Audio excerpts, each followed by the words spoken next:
नमस्कार, मैं हूं अखिलेश कृष्ण मोहन। आजकल आरक्षण एक बड़ा मुद्दा है। भले ही कोरोना को लेकर के लोग परेशान हैं, मजदूर सड़कों पर हैं, सरकार असहाय दिख रही है। कांग्रेस और भारतीय जनता पार्टी, जिसकी उत्तर प्रदेश में और केंद्र में भी सरकार है, दोनों में शीत युद्ध चल रहा है। लेकिन सबसे अहम मुद्दा सोशल मीडिया का आरक्षण है। आरक्षण को लेकर के ट्विटर पर ट्रेंड करवाया जा रहा है। आज पूरे दिन लगभग 2 लाख से अधिक ट्वीट रिट्वीट ट्रेंड करता रहा सोशल मीडिया पर और ट्विटर पर, और कहा जा रहा है कि ऐसे समय में इसे ट्रेंड करवाया जा रहा है या क्या वजह है। लेकिन मुद्दे कहीं न कहीं से खोदबीन करके सोशल मीडिया पर डाले जा रहे हैं। हमारे साथ गौतम राणे सागर साहब हैं, जो विभिन्न मुद्दों पर बेबाकी के साथ अपनी राय रखते हैं और निष्पक्षता के साथ यह बताने की भी कोशिश करते हैं कि आखिर सोशल मीडिया और आम आदमी में किस तरीके का संबंध है। सर नमस्कार। नमस्कार सर, एक बड़ी वजह है सोशल मीडिया को लेकर के, जिसको लेकर के एक विश्वसनीय मीडिया कहा जाता है सोशल मीडिया पर जो खबरें हैं उसे टीवी चैनल ब्रेक करते हैं, उसे दिखाते हैं। आज पूरे दिन जिस तरीके से आरक्षण को ट्रेंड कराया जा रहा है, बताया जा रहा है कि आरक्षण कितना खतरनाक है, आरक्षण खत्म करो, और आरक्षण को लेकर के कई फ़ोटो भी ट्रेंड कराए जा रहे हैं। उनमें पहली फ़ोटो मैं आपको दिखाना चाहूँगा, उसमें साफ साफ लिखा गया है कि इंडिया में आरक्षण किस तरीके से है और विदेशों में आरक्षण किस तरीके से है। इसको लेकर के आप क्या कहना चाहेंगे कि वाकई में ये जो सिचुएशन पैदा की जा रही है इसकी क्या वजह है? और साफ साफ लिखा जा रहा है कि how to get a good college, other country में ब्रेन दिखाया जा रहा है, इंडिया में अंबेडकर को दिखाया जा रहा है। ये सब कुछ क्या है? देखिए, ये अगर देखा जाए बड़ी गंभीरता से देखने की ज़रूरत है। ये सारे जो ट्रेंड कराए जा रहे हैं निश्चित तौर पे संविधान विरोधी एक अवधारणाएं हैं। और जो ये कहा जा रहा कि अंबेडकर की वजह से यहाँ एडमिशन मिलता है, तो पूरी तरह से वो धूर्तता की परिधि में दिया गया बयान है। ये अंबेडकर की वजह से नहीं। अब आपको आज के परिवेश को छोड़िए, 2 परिवेश को लेके आ रहे हैं, चूँकि बहुत बड़ा एग्जाम्पल हो जाएगा। 1954 में पहली बार यूपीएससी का एग्ज़ाम हुआ, यूनियन पब्लिक सर्विस कमीशन का एग्ज़ाम हुआ। उस यूनियन पब्लिक सर्विस कमीशन में 3 ही नाम मैं लेके आ रहा हूँ। पहला नाम था अच्युतानंद जी, जो शेड्यूल कास्ट के थे। रिटेन 1050 का नंबर का रिटेन था, और 1050 नंबर में अच्युतानंद जी को जो नंबर मिले 613 नंबर मिले। दूसरे नंबर पे थे एन कृष्णन, जिनको नंबर मिले 602 रिटेन में। तीसरे नंबर पे थे अनिरुद्ध दास गुप्ता, उनको सिर्फ नंबर मिले रिटेन में 494। लेकिन अब धूर्तता शुरू कहाँ से होती, जो गेम कहते हैं, शब्द हम धूर्तता कहें तो लोगों को बुरा लगता है, लेकिन है जो चरित्र में है उसे कहना पड़ेगा। 300 का रिटेन, 300 का इंटरव्यू होता है।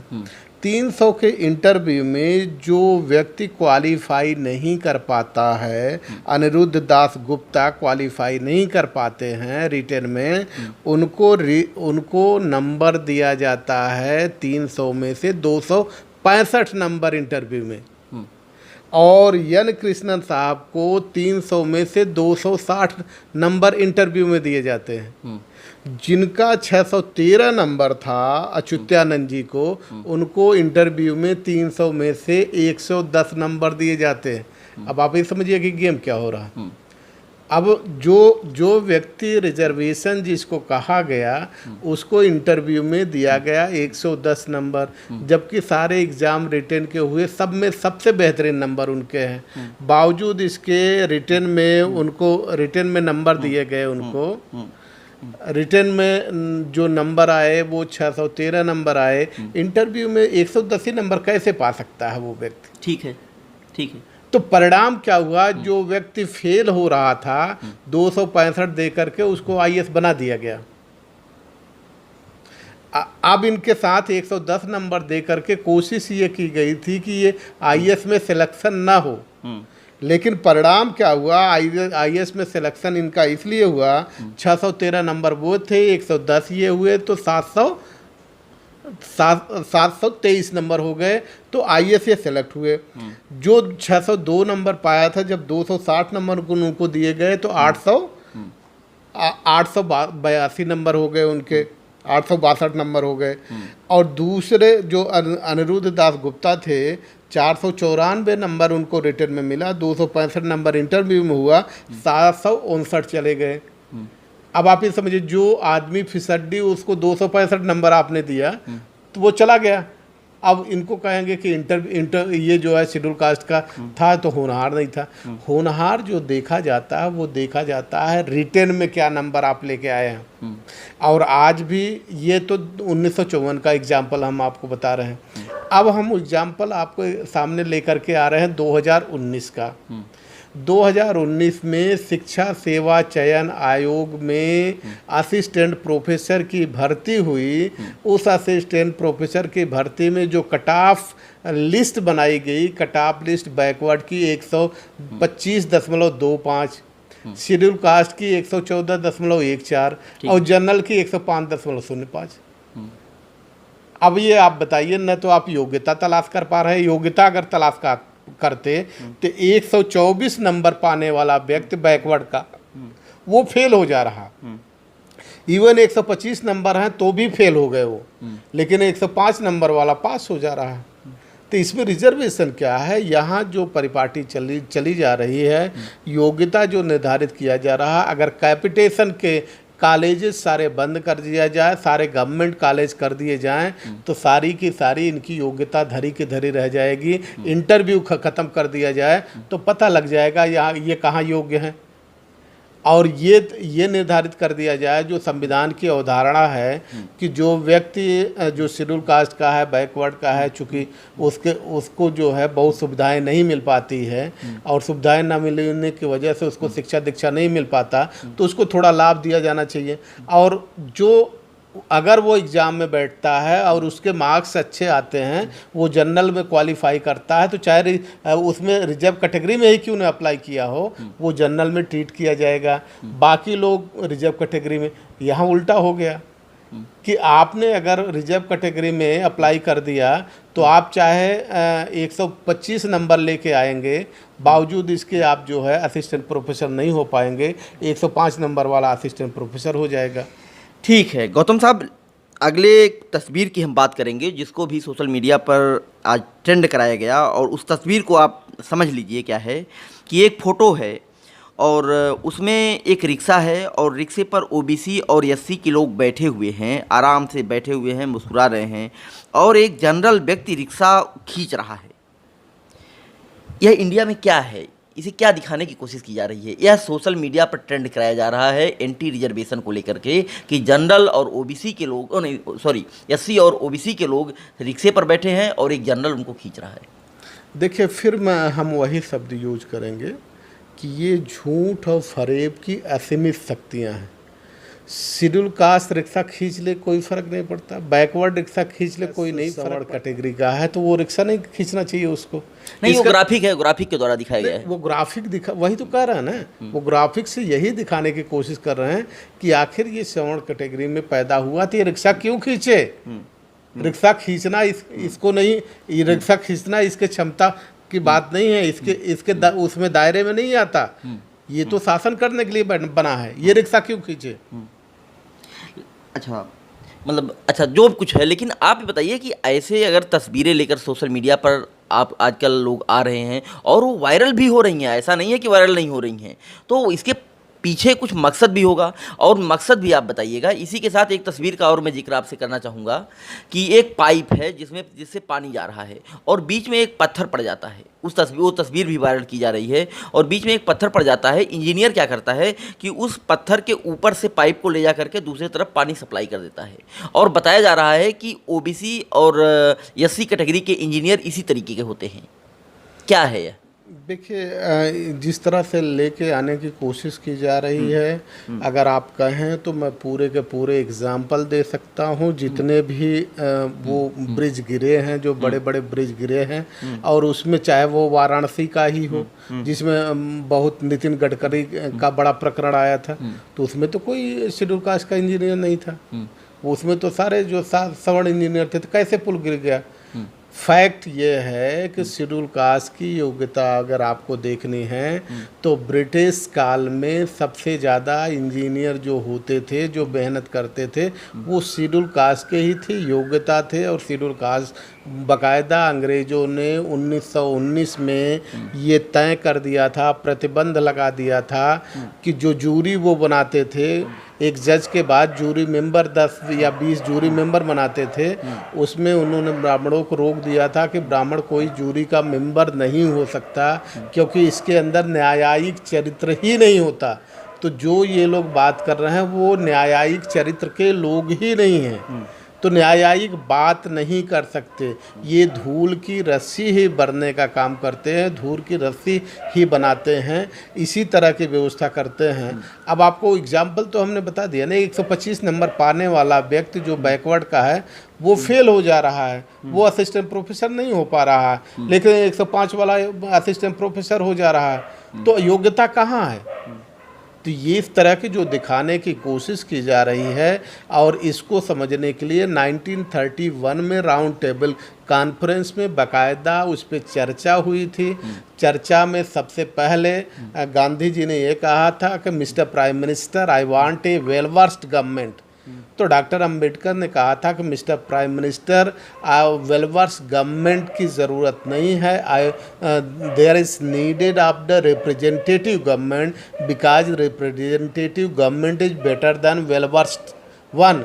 तो जो दक्षता के नाम पे धूर्तता होती है, उस धूर्तता को रोकने के लिए जब तक प्रतिनिधित्व नहीं निर्धारित किया जाएगा, तब तक ईमानदारी से न्यायिक चरित्र नहीं स्थापित किया जा सकता। लेकिन ये बताइए कि ये ट्रेंड क्यों कराया जा रहा है? आखिर इसके पीछे लोगों की मंशा क्या हो सकती है कि इस समय आरक्षण का जब कोई बड़ा कोई इशू भी नहीं है या कोई बहुत बड़ा रिजल्ट भी नहीं आया है जिसको लेकर के फिर यह आरक्षण विरोध ट्रेंड क्यों कर रहा है? इसको समझने के लिए आप बड़ी बारीकी से समझिए कि एक कुएं में एक बार काफ़ी मेढक थे, और कुछ मेढक बाहर रह गए, कुछ अंदर रह गए। तो बाहर जो मेढक थे वो चिल्ला रहे थे, बार बार चिल्ला रहे थे कि तुम बाहर निकलने की कोशिश न करो, नहीं निकल पाओगे, बाहर निकलने की कोशिश न करो, नहीं निकल पाओगे। लेकिन एक में सब जो है हताश होकर के बैठ गए। एक मेढक बार बार वो अपना प्रयास करता रहा और वो उछल करके बाहर आ गया। तो जो बाहर मेढक थे उससे पूछा, क्यों भाई, तुमको सुनाई नहीं पड़ रहा था क्या कि जो मैं कह रहा था कि तुम मत प्रयास करो, तुम मत प्रयास करो, तुम मत प्रयास करो? तो पता चला वो बहरा था। इसमें क्या होता है कि शेड्यूल कास्ट बैकवर्ड के लोग लक्ष्य के प्रति पूरी तरह समर्पित नहीं होते, तो एक दूसरा जो मुद्दा आता है उस मुद्दे से वो भटक जाते हैं, और ये सारी चीज़ें इसीलिए ट्रेंड कराई जाती है कि वो हमारा जवाब देने आए, क्योंकि वो अपने आप को बहादुर समझने लगते हैं कि वो जवाब देना है। इनको चुपचाप अपना जो मुद्दा है, इस समय सबसे बड़ा मुद्दा जो पूरी तरह से मजदूर हैं, जिनको प्रवासी का नाम दिया जा रहा है, वो प्रवासी कहाँ से हो गए, उनके साथ जो दुर्दशा हो रही है, जो उनकी दयनीय हालत हो रही है, सिर्फ उसी पे फोकस करना चाहिए। बाकी चाहे जितना ट्रेंड कराते हैं इनको कराने दीजिए, हार करके खुद ही बैठ जाएंगे। यदि आप उनको जवाब देने जाएंगे तो इसका मतलब आपकी ताकत उन्होंने कम कर दी है। गौतम राणे सागर साहब, आरक्षण जैसे मुद्दों पर अखिलेश यादव हैं, मायावती हैं, रामविलास पासवान हैं, ये सब लोग जो ट्विटर पर जो कुछ हो रहा है, ऐसे मुद्दों पर कमेंट या ट्वीट क्यों नहीं करते हैं? देखिए, इस बात को बड़ी गंभीरता से समझिए कि जिसकी सामाजिक जड़ें मजबूत नहीं होती उसकी राजनीतिक जड़ें कभी भी मजबूत हो नहीं सकती। तो अभी सामाजिक शेड्यूल कास्ट, बैकवर्ड और माइनॉरिटी की सामाजिक जड़ें मजबूत ही नहीं हुई।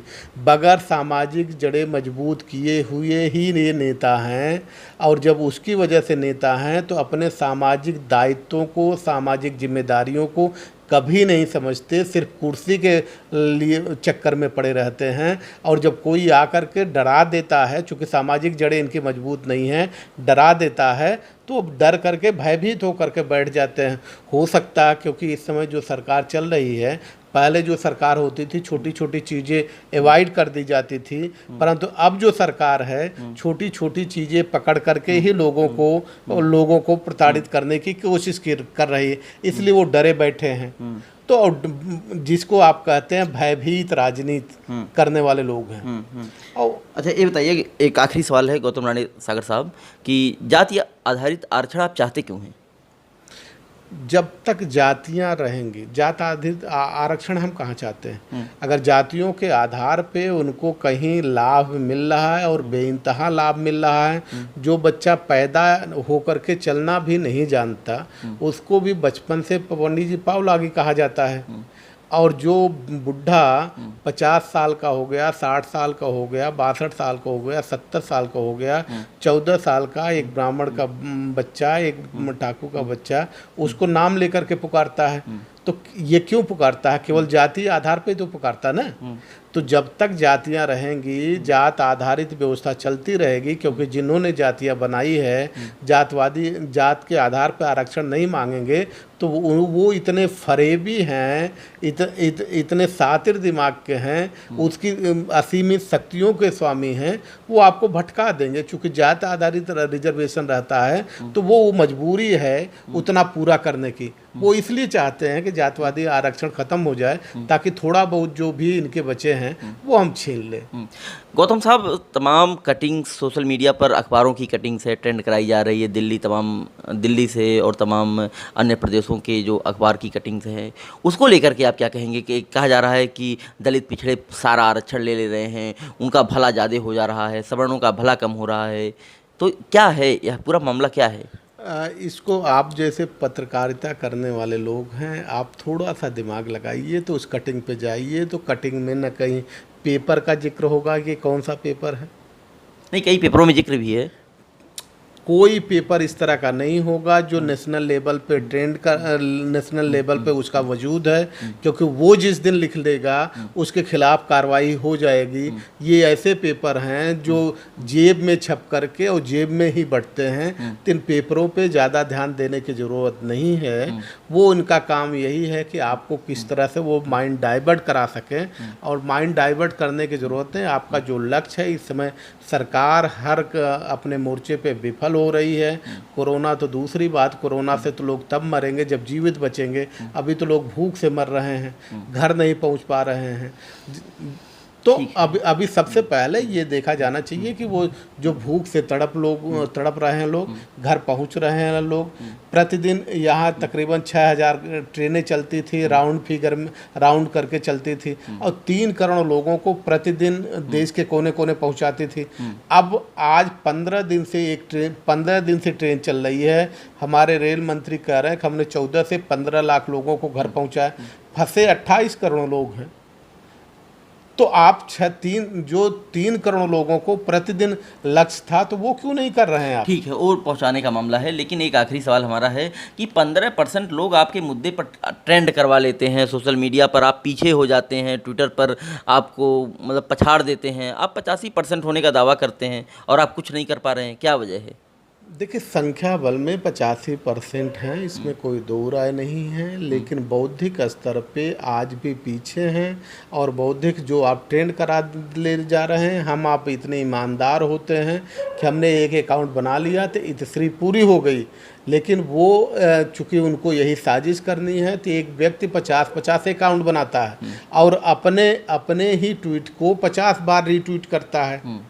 और उसी तरह उसके परिवार में अगर मान लीजिए 10 लोग हैं, तो 10 लोगों ने 50 अकाउंट बनाया और सभी ने रीट्वीट किया, तो 500 लोग हो गए और वो ट्रेंड करने लग गया। 10 लोगों का टीम 500 के रीट्वीट करने लग गई। ठीक है गौतम साहब, नमस्कार। नमस्कार।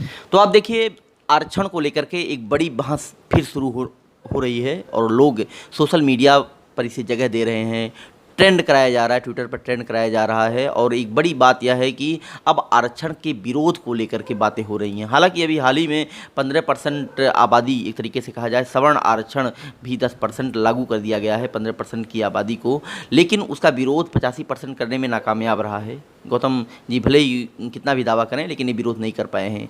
लेकिन अब असल मुद्दा ये है कि उच्च शिक्षण संस्थानों में, सिविल सर्विसेज में, नौकरियों में जो आरक्षण है, थोड़ा बहुत जो मिल भी रहा है, उसको लेकर के भी एक बड़ी समस्या है कि कहा जा रहा है कि दलित पिछड़े ही सारा आरक्षण ले रहे हैं और सवर्णों का बहुत बड़ा नुकसान हो रहा है, या सवर्ण जातियों का बहुत बड़ा नुकसान हो रहा है।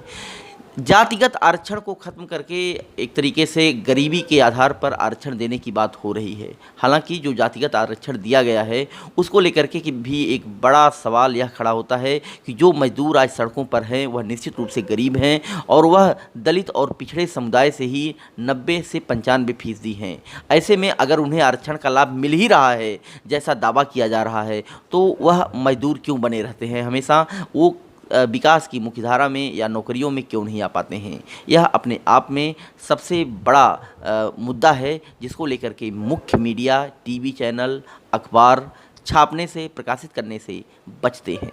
हालांकि सच्चाई यही है कि आरक्षण का लाभ किसे मिल रहा है और किसे नहीं मिल रहा है, यह वास्तविकता मजदूरों में भी देखी जा सकती है, शैक्षणिक संस्थानों में भी देखा जा सकता है, एक तरीके से IAS, IPS, सिविल सर्विसेज के एग्ज़ाम में भी देखा जा सकता है। लेकिन इस मुद्दे को उठाने के लिए मीडिया तैयार नहीं है। फर्क इंडिया के लिए अखिलेश कृष्ण मोहन।